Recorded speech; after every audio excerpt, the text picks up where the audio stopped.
Namo Buddhaya. Nama saya Cita Arya Pujasewati. Saya mahasiswa dari semester 1. Saya lulusan dari SMK Pusaka Nusantara 1 Jakarta. Saya berasal dari Jakarta.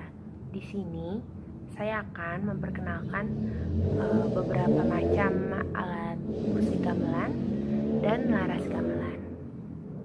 Dan setiap penjelasannya bakal saya taruh gambarnya di sini. Oke?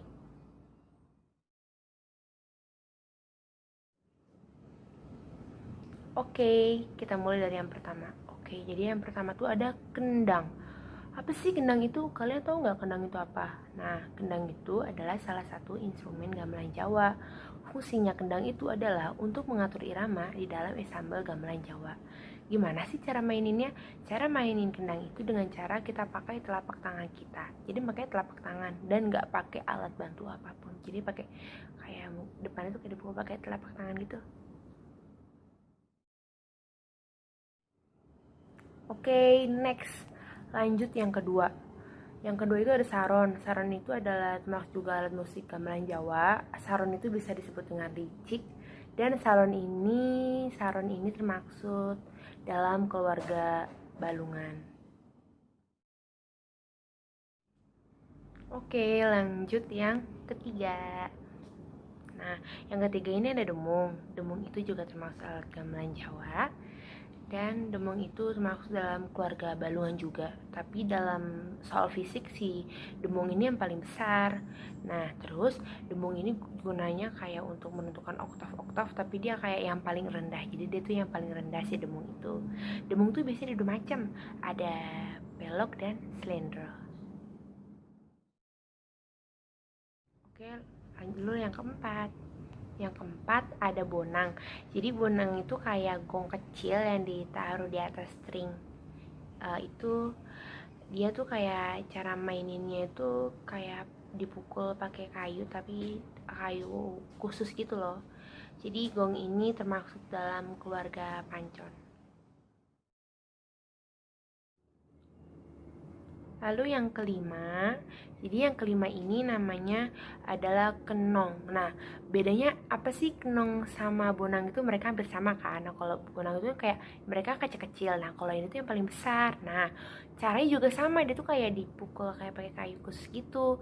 Terus ditaruh di atas string. Nah, jadi kalau dia juga termasuk dalam keluarga pancon. Termasuk dalam keluarga pancon. Nah, jadi dia tuh menciptakan suara yang rendah tapi nyaring gitu. Oke, jadi sekarang yang keenam.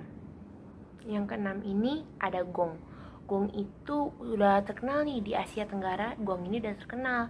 Nah, bentuknya tuh kayak gini, kayak piring raksasa gitu. Terus tengahnya tuh ada cembungnya gitu. Ini dibuat dari apa namanya itu kayak tembaga gitu gong. Ini juga kayak dipukul pakai alat khusus gitu.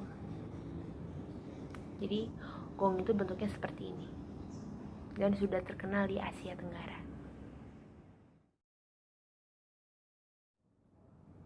Lalu sekarang yang ketujuh. Nah, yang ketujuh ini namanya kempul seperti ini. Dia tuh mirip gong ya. Dia tuh biasanya disebutnya tuh anak gong. Kenapa anak gong? Karena dia itu lebih kecil dari gong. Pokoknya dia kayak gong tapi dia anaknya, jadi lebih kecil. Biasanya si kempul ini digantung sama gong. Gitu. Oke, sekarang lanjut yang ke-8. Yang ke-8 ini ada gambang. Seperti ini bentuknya. Pasti kalau lihat bentuknya kayak agak mirip perahu gitu ya, panjang terus kayak perahu gitu. Dan ya biasanya dia tuh punya alat pemukul khusus nih si gambang ini. Dan yang bila-bilanya itu yang menghasilkan nada itu biasanya dibuat dari kayu atau bambu. Dan biasanya bila-bilanya itu yang nada-nadanya itu ada 18 bila. Dan suaranya ini dia kayak menimbulkan suara yang khas gitu yang bagus. Oke, lanjut yang ke-9.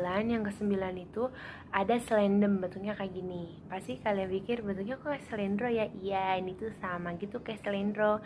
Sama-sama keluarga balungan juga, tapi bedanya kalau selendro itu kan dia kan menghasilkan alat musik rendah, yang rendah kan. Nah, kalau ini Dia juga rendah tapi dia bergema. Jadi bedanya tuh kalau si sel kalau dia itu bedanya ada gemanya gitu. Kalau slendro dia kan rendah doang. Nah, kalau slendem bedanya rendah dan bergema.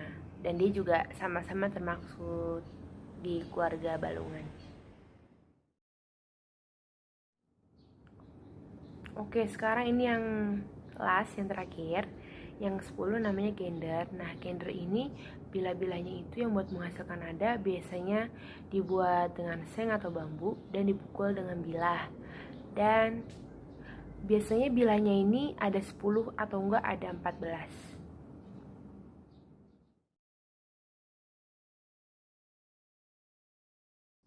Oke, mulai dari first ya. Yang pertama itu ada Lara Selendro. Nah, Lara Selendro itu gunanya untuk kayak nada-nada yang tertinggi. Itu ada 5 oktav gitu. Yang pertama tuh kalau dalam bahasa Jawa tuh kayak yang pertama ada G, yang kedua ada Ro, yang ketiga ada Lu, yang keempat ada Mo, yang kelima ada 6. Jadi oke. Sekarang yang terakhir ada laras pelok. Nah, laras pelok itu kayak nada dalam suatu nada, ngerti nggak? Jadi kalau laras pelok itu dia nadanya tuh kayak hampir sama kayak mayor. Nah, kalau dalam karawitan biasanya itu laras pelok itu kayak ji, ro, lu, pat, mo, 6, ju. Jadi ada 7. Jadi kayak itu dalam bahasa karawitan tuh gitu, pakai bahasa Jawa jiro lupa sampai 7 gitu. Dan nadanya ini sama kayak nada mayor gitu. Baik, hanya segitu informasi dan ilmu yang bisa saya berikan. Semoga bisa bermanfaat. Maaf jika ada salah kata dan salah pengucapan dan sekiranya ada yang tidak jelas. Terima kasih sudah mau menonton video saya. Thank you for watching. Dan semoga ilmu saya bisa bermanfaat. Sekiranya salam damai dari saya, Soti Hotu Namo Buddhaya. Thank you for watching. Bye.